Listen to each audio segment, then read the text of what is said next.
आया, बड़े भाग्य मानुष तन पाया।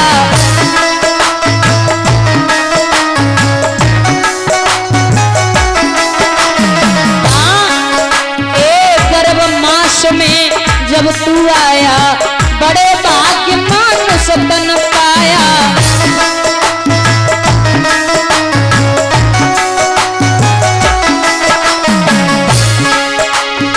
जन्म लिया धरती पर आया, जन्म लिया धरती पर आया, खेलत खात फिरे जमाया, संग ना चले जमाया। श्री राधे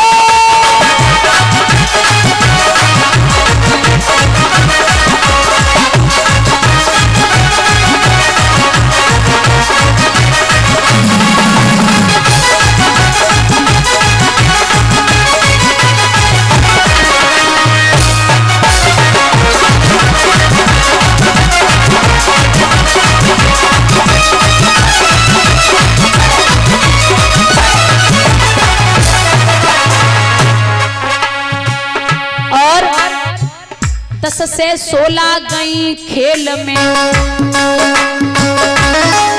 हाँ 10 से 16 गई खेल में, 20 गई तेरी मद की जेल में।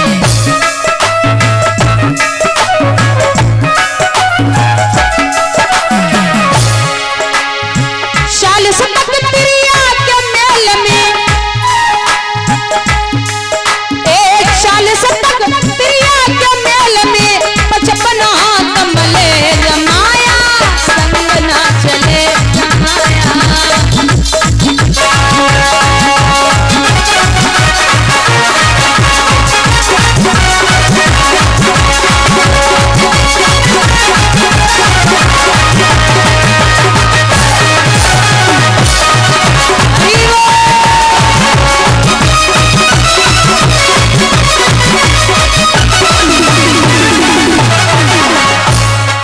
दादा ये लाइन जरा ध्यान से सुनना। स्याही जाए सफेदी आवे,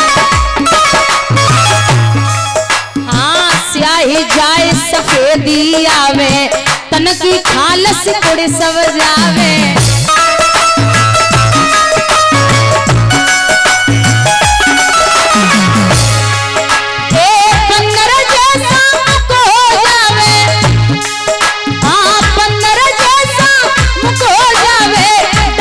चाल चले जमाया, संग ना चले जमाया।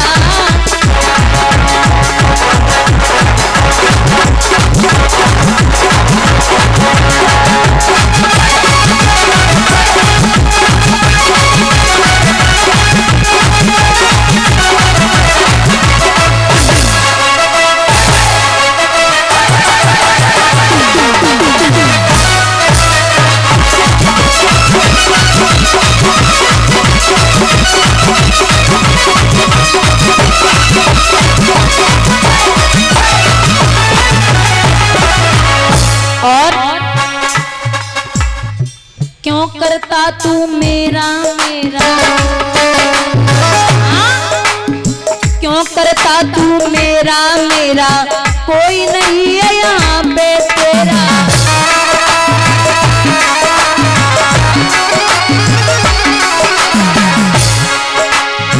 एक दिन होए मरघट में डोरा, एक दिन होए मरघट में डोरा, अग्नि भी चले जमाया, संग ना चले जमाया। श्री राधे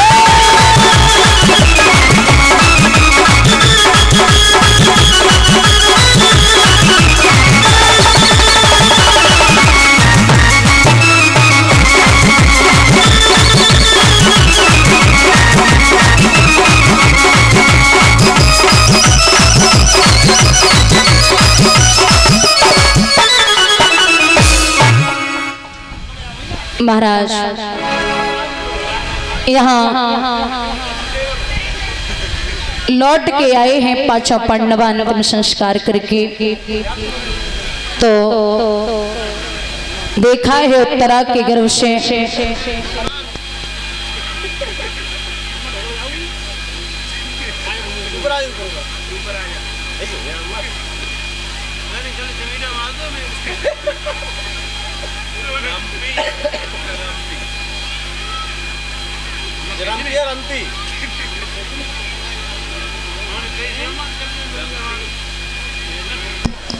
भैया यहाँ जब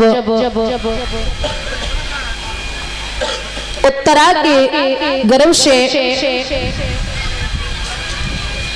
बालक ने जन्म लिया, बड़ी खुशी है। हर्ष और उल्लास के साथ में पांडवा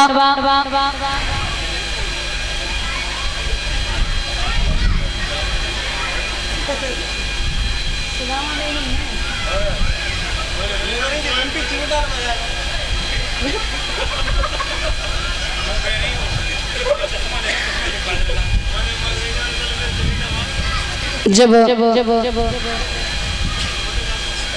पुत्र जन्म उत्सव मनाया गया, दादा यहाँ पुत्र सबको देख रहा है, सबके चेहरे देख रहा है, लेकिन ये सोच रहा है कि जिसने मेरी गर्भ में रक्षा की थी वो मुझे दिखाई नहीं दे रहे हैं। साक्षात परमात्मा भैया यहाँ जब कृष्ण के हाथ में पहुंचे हैं, परमात्मा के हाथ में जब पुत्र पहुंचा, खिलखिला के हंसने लगे हैं। नामकरण संस्कार हुआ तो नाम रखा गया परीक्षित। बोलिए परीक्षित महाराज की।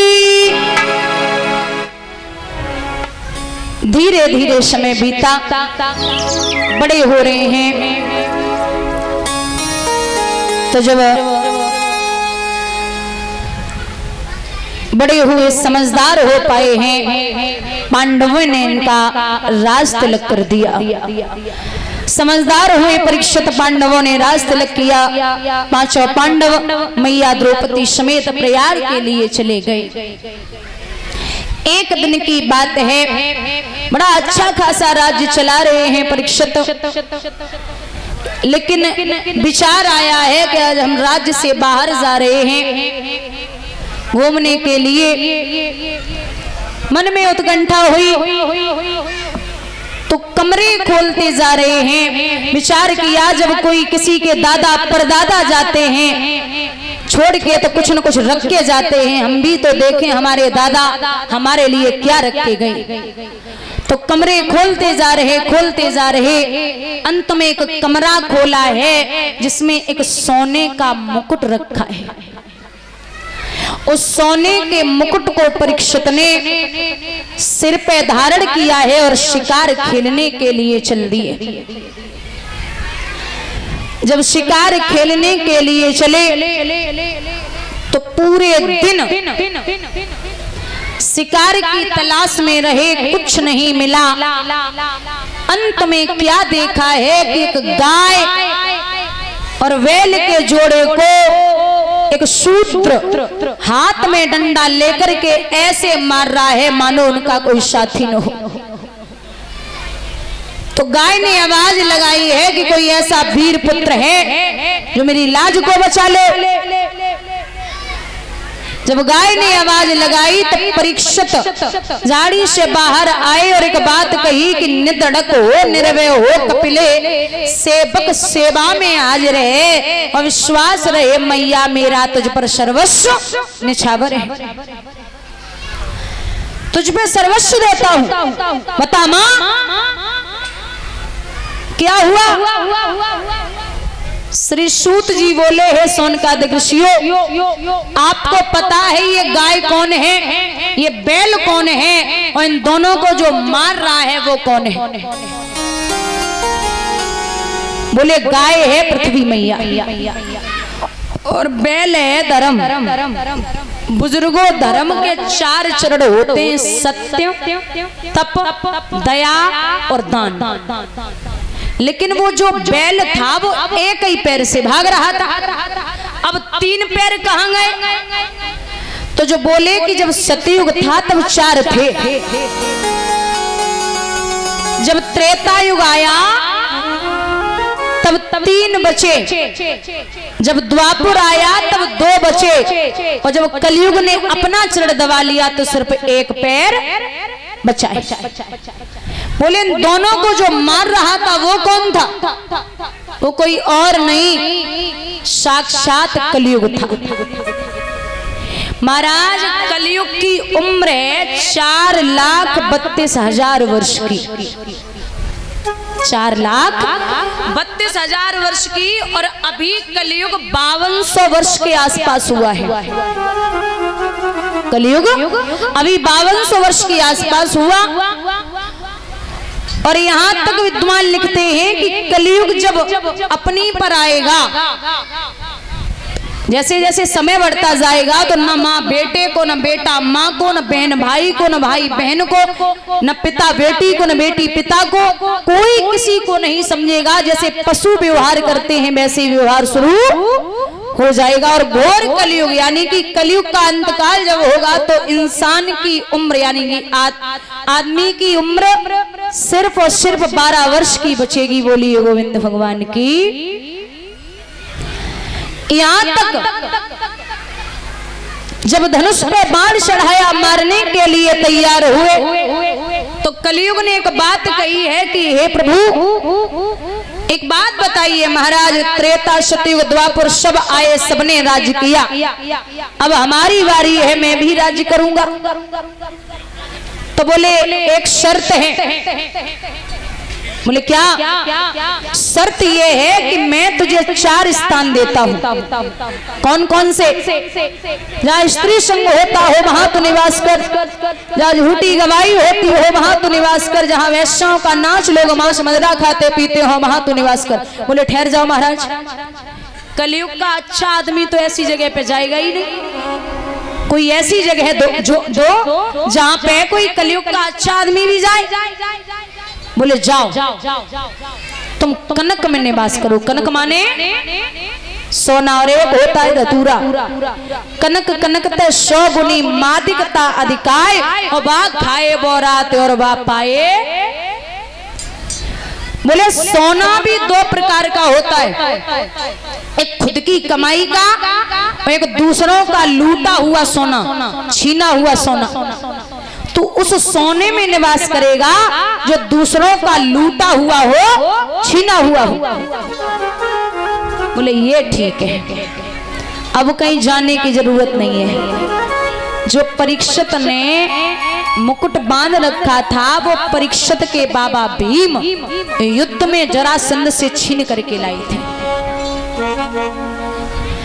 उसी मुकुट में सूक्ष्म रूप से वो विराजमान हो गई।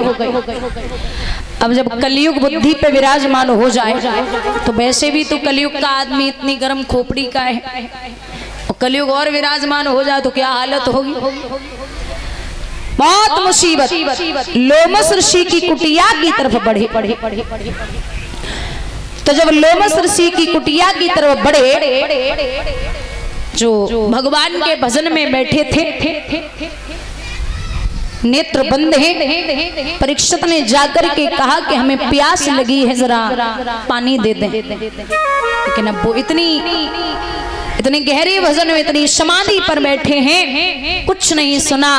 विचार किया है कि महात्मा ने हमें देख के नेत्र बंद कर लिए। तो मैंने सोचा है आंखों से, आंखों का पलक गिराया है, और दिल ने सोचा देख कर मुझे इसने आंख को चुराया है। मैं काना नहीं, कुरूप नहीं, मुझको अपना अभिमान नहीं, कंजूस नहीं, कोई चुगल नहीं, पृथ्वी पे निशन चांद नहीं। इन्होंने नेत्र बंद क्यों कर लिए? बहुत विचार किया, लेकिन वहां एक तक्षक नाम का मृतक सर्प पड़ा था। उस सर्प को उठाया और परीक्षित ने उस सर्प को उठा करके महात्मा जी के गले में डाल दिया। स्वयं तो हस्तिनापुरी के लिए चले आए, लेकिन उनके पुत्र श्रृंगी ऋषि गंगा में स्नान कर रहे थे। उनसे जाकर के कहा है कि आपके पिता के गले में राजा ने मृतक सर्प डाल दिया। तो क्रोध में आकर के श्रृंगी ऋषि ने श्राप दिया है कि वो धन के मत वाले राजा, वो माया मद के दीवाने, मेरे हाथों से मौत तेरी लिख दी है विश्व विधाता ने। बस सावधान, बस सावधान, वो तक्षक जीवित हो जाओ, सातवें रोज इस पापी को दुनिया से यमपुर पहुंचाओ। आई मौत छोड़े नहीं, रहो चाहे देश विदेश, और बिना मौत मरियो नहीं, चाहे बिचरो देश।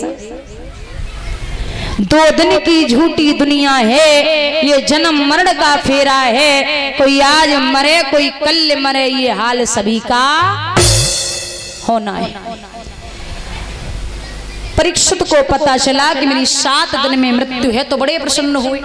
बोले आज दिन तक किसी ने नहीं बता पाया कि मृत्यु कब है, क्योंकि हम और आप आए 7 ही दिन में और जाना है 7 ही दिन में। भागवत के 7 ही अक्षर हैं और 7 ही भामरे पड़ती हैं, 7 ही समुद्र हैं, 7 ही महाद्वीप हैं, 7 ही दिन कथा श्रवण कराई गई, 7 ही दिन का श्राप लगा और 7 ही दिन में उद्धार होना है। बोलिए गोविंद भगवान की। बोले हैं परीक्षित के हर किसी चीज का कारण होता है, शायद हमारी मृत्यु इन्हीं के हाथों, इन्हीं के कहने से लिखी है, इसमें संकोच करने की कोई बात नहीं है। क्योंकि लिखते हैं विद्वान, अरे रे कोई कारण हो